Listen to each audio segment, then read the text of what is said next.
What's going on, guys? This is Tristan with the Twins, and we have a question today from Alex. So Alex actually found us on Discord, which is awesome. If you guys are not part of the Discord already, the link to our community is in the description. You guys should join it if you're a videographer. And if you guys are not following us on twins.official on Instagram, quite frankly, what's going on with that? You guys should be following us on social media as well, but happy you guys are here today. And we are getting into Alex's question, who is a videographer and started this email with, "Hey, my man, are you a videographer?" I am a videographer. Excuse me. Thank you, guys. I can obviously tell Alex is coming from either TikTok or Instagram. He gets the reference, but let's get right into it. Thank you for sending your question. Here we go. Alex said, "Hey, my man, are you a videographer? Been shooting weddings for 3 years. Good at it. Got solid reviews, referrals coming in here and there." Okay, you should be crushing it. I'm just gonna say from a very, very first glance, if you have been doing weddings for 3 years, you should be crushing it. And the reason I say that is because wedding videography specifically is very, very lucrative. Now, is it hard? 100%. And should you have a team? Yes. But you can also do it by yourself if you're just kind of running your own little solopreneurship business. That's awesome. But what I would say is that if you're doing weddings, and everybody who's a wedding videographer can relate to this, you should be crushing it, okay? But I'm sitting at like $3,000 a month consistently and cannot break through it no matter what I do. $3,000 a month, that to me screams that you are probably doing wedding videography maybe once a month. There's no way you're doing more than one wedding a month for only $3 grand. This is actually kind of concerning. I'll be honest with you right off the rip, Alex, that $3,000 for a wedding. I want you guys to understand the workload that goes into a wedding, okay? If you're doing the weddings at scale like Nick and I were at one time, which we did that niche for about 30 to 60 days. It was like 60 to 90 days. And honestly, just knew it wasn't for us. But weddings is you got to show up early and get set up. Then you got to do the whole beginning of the day with the bride and the groom, going through their whole story and loveliness, right? And then you got to actually wait till the ceremony starts and you got to make sure your audio is perfect. You got to make sure you capture the vows. You got to make sure you have the shot list plan. That way you can tell them where to go at this time, where to go at that time, and you have to coordinate with the bride and the groom. And then you have to worry about people standing up and trying to take iPhone pictures while you're trying to get the shot, right? Like, it's low-key can be a nightmare if you don't have a team to coordinate with. And then, God forbid, your footage corrupts or whatever. That's just honestly a nightmare scenario, but I hope you never ever go through that. But I want you to understand, Alex, is that in the wedding space, $3,000 is realistically kind of low.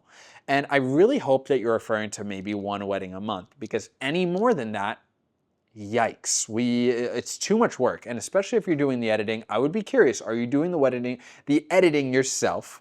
And if you're doing the videography yourself, and now if you're splitting $3,000 a month, I hope you have no more than only one other person you're splitting this with, because quite frankly, how are you living only off of, what, $1,500 a month if you're splitting it in half? Anyways, let's continue. Here we go. Yep, so he said, "I'm sitting at $3,000 a month consistently, and I cannot break through it no matter what I do. I'm gonna help you out. I think my problem is I only make money when there's a wedding." Well, no, that's not really your problem, because that's the whole point. You are in the wedding niche. Your biggest problem is that maybe you're only shooting one wedding a month or one wedding every other month for like $6 grand, and then you're kind of averaging out. Let's continue. You said nothing in between. No. Okay, this is a big misconception, right? I think what Alex is trying to say is, do I need to be shooting more stuff in between rather than just weddings? No. And what you should be doing is, number one, you should be building the heck out of your portfolio.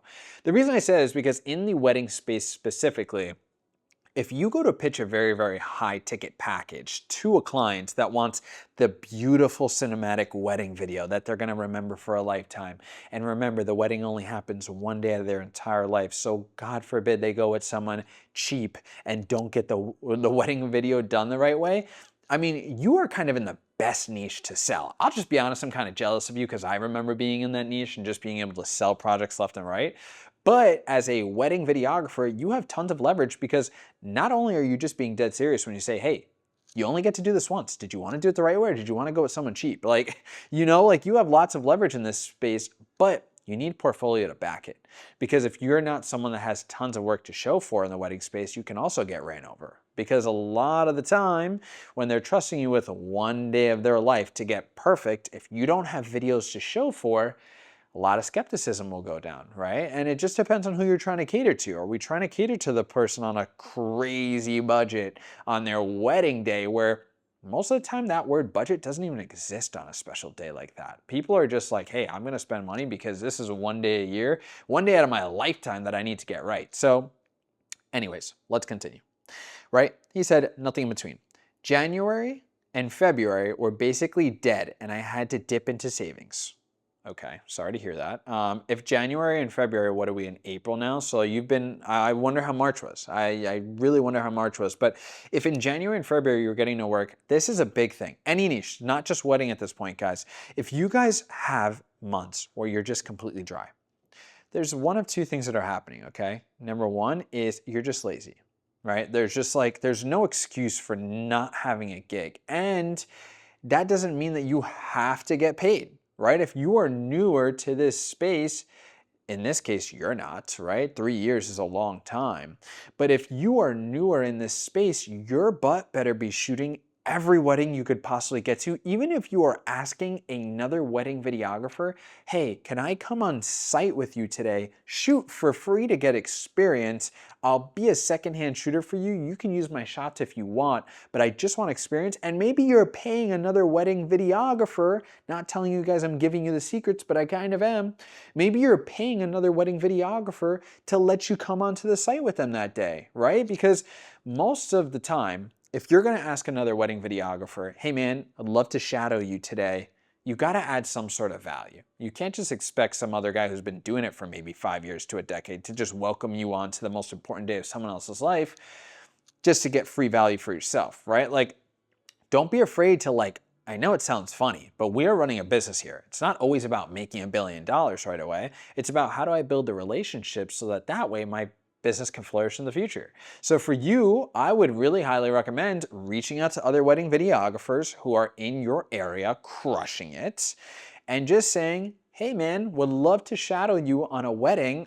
I've shot a couple weddings. I've been doing it for 3 years, but I'm really trying to pick it back up again and start to do it at a higher level.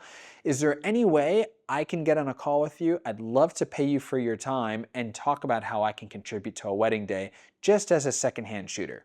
Well, now you've opened a conversation with a guy that actually sees that you give a crap.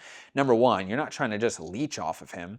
And now when you actually talk to him, you can just say, hey, pay him for the day. I know it sounds funny, but pay him for the day. And then that way the footage you take, right? The footage you take from that wedding is now technically yours. And all you have to do is get permission to grant like, hey, can I use this for my portfolio, right? Because that is someone's wedding. But once you get the permissions for that, now what you can do is you could say, hey, I've shot weddings. And nobody that you're gonna, pretty much start to book in the future needs to know that you did all that work for free. This is going to be high level work that you can now say, no, I did this. Yes, these people paid. You don't have to tell them how much, but it's a direct testimony of you're not just some theorist that says you do this. No, you actually do this. You were on set, on scene, on site of a day of a wedding, and you took all this footage and it's yours.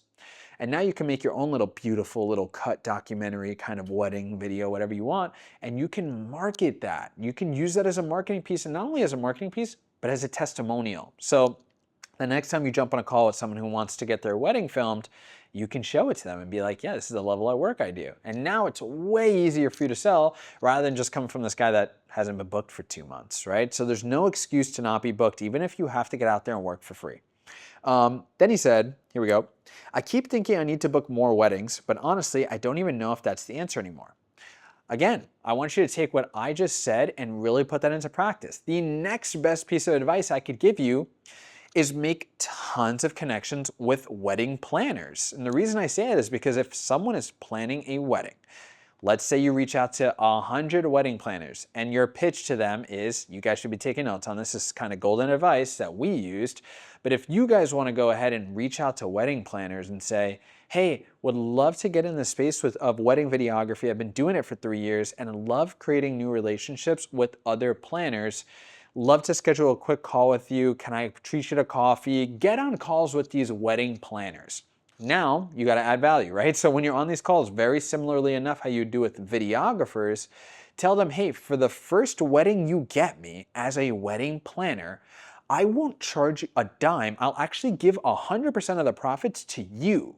That way now you've created a really, really good relationship with a wedding planner who goes, wow, okay, this wedding video is gonna cost $4,000, $5,000 and I get paid for it. I'm gonna give this guy the business. And now once they're giving you business after the first time, then you go, hey, first time, all the money will go right to you. And then after that, you'll get a 15 to 20% cut, right? And now, boom, now you're just getting free leads, free referrals from people that are going, wait, hold on.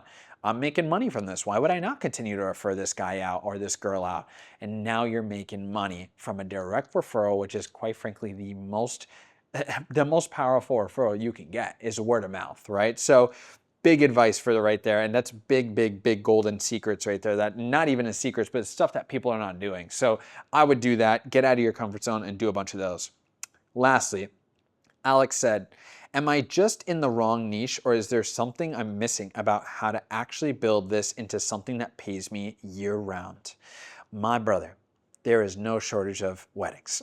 You're never, ever, ever gonna go starving for a wedding. Wait, hold on, someone just got married right now. Someone just got proposed to right now. You're never gonna go shortage of a wedding.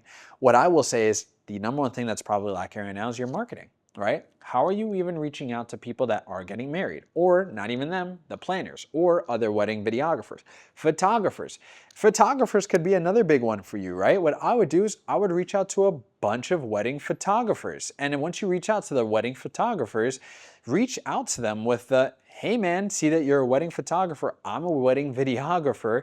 We should do a cool collab where I come on set if you're okay with it, and I would love to pay you for your time.